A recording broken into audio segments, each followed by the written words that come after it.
mootummaan dhugaa isinii yoo tartiiban thank you galatoon galatoon Ijjigaayyoo dhugaa rabbii onnee na seenteera. yaani Ijjigaayyoo amma gaaffiin ati kennite kun qotee gibrinnatu beekama jechuudha.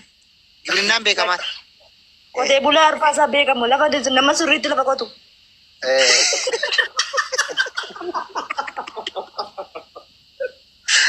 Amuutannoo qabu barbaadan jechuudha. Dhugama kabar kaleenjiin qabna jechuudha. Dhugama kaleenjiin qabna gadi qabeetu qotu gubbamarra fiiga waan ta'eef asitti qotee beeku wayya. Yaani Ijjigaayyoo amma qotee bulaa kana wanni filataniif cokorsanan bisuu mireenni cokorsifaa looyee jalaa nafu. Dafee qotee manatti hin galu.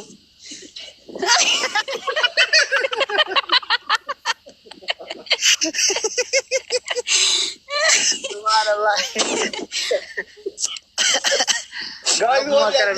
Ijjigaayyoo waan bayyaananii takkallee taatu push goraafi nama kumaaf dhibba push godha callistanii kolfina. Ani ummatuma tola booharu kana na ajaa'iba. Ana push godha isi push godha.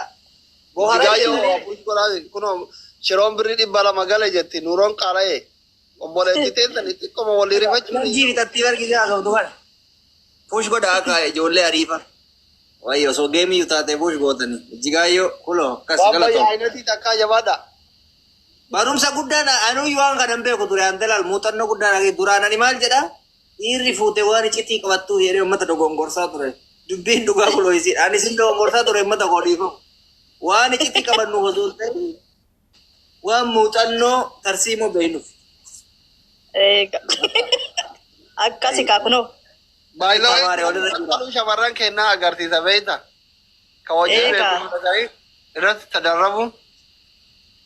Siduu na galatoomi lubbuu.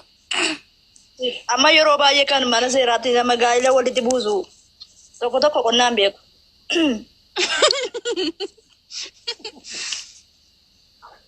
Tokko immoo akkasuma diin sobdeedha.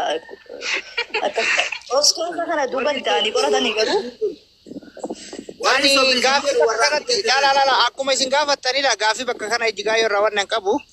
Fakkeenyaaf sun dhugaadha wanni ati jetti sirrii ni fudhanna.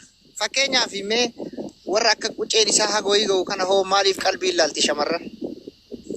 Kayaanii daratii qabu kana dargaggeessa daratiin isaa guutee deemu kana maaliif ilaalan? Afaan kee tunaan galle afaan kee maal jechuudha? Warra ispoortanyaa agartee Ijjigaayyoo warra xuuncaa qabu kana xuuncaa daratii sii galee. Isa kana maaliif barbaadu yeroo hedduu shamarran? Isaan ariifiidha hin danda'u.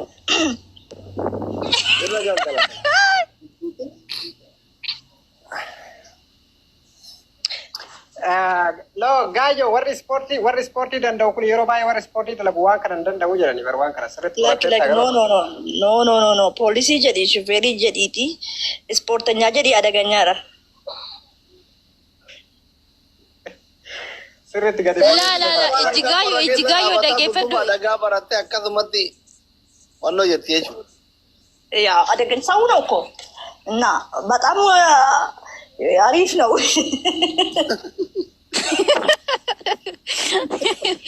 ወይዬ Finfinnee yoo dhuftu ammaati. ጅማታ ዱፉ ዱፋንጅራ Asliin baay'ee jaalalaan sirraa qabameera du'uu fi jedhin ishii miira keessa galchina.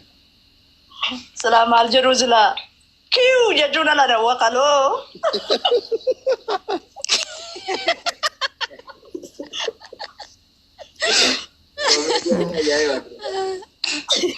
Ijjigaayyoo tuktuki asli jedhan jechuun tuktuki isaa jedhan dhagiitii raqama si erga. Amma gadi jedhu